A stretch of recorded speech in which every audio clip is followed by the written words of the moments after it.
Profit and லாஸ்ல இந்த மாதிரி some வந்தா வித்தின் 5 செகண்ட்ஸ்ல எப்படி குயிக்கா சால்வ் பண்ணலாம்னு பார்க்கலாம். இந்த சம் பாத்தீங்கன்னா ப்ரீவியஸா ரயில்வே எக்ஸாம்ல கேட்டிருக்காங்க. அதாவது பாத்தீங்கன்னா ஏ ஒரு பொருளை பிக்கு 20% லாபத்துல விற்கிறாரு. அதே மாதிரி அதை வாங்கி பி வந்து மறுபடியும் அதுக்கு 20% வச்சு சிக்கு விற்கிறாரு. ஓகேங்களா? இப்போ சி பாத்தீங்கன்னா 360 ரூபா கொடுத்து அந்த பொருளை வாங்குறாரு.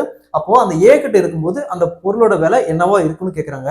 இந்த மாதிரி சம் வந்தா இப்போ ஃபைனலா பாத்தீங்கன்னா யார் வாங்குறாங்களோ எவ்வளவு பிரைஸ் கொடுத்து வாங்குறாங்களோ அந்த அமௌண்ட். அப்ப இங்க பாத்தீங்கன்னா சி 360 ரூபா கொடுத்து வாங்கியிருக்காரு.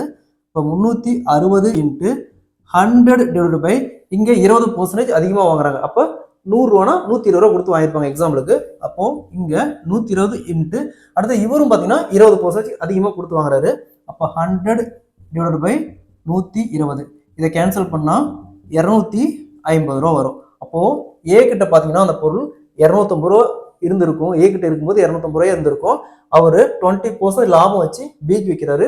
பி அதை வாங்கி மறுபடியும் அகைன் அதுல இருந்து 20% வச்சு சி கிட்ட வைக்கிறாரு. அப்போ ஃபைனலா வரும்போது 360 ரூபா வரும். இதுலயே இன்னொரு மெத்தடும் கேட்பாங்க.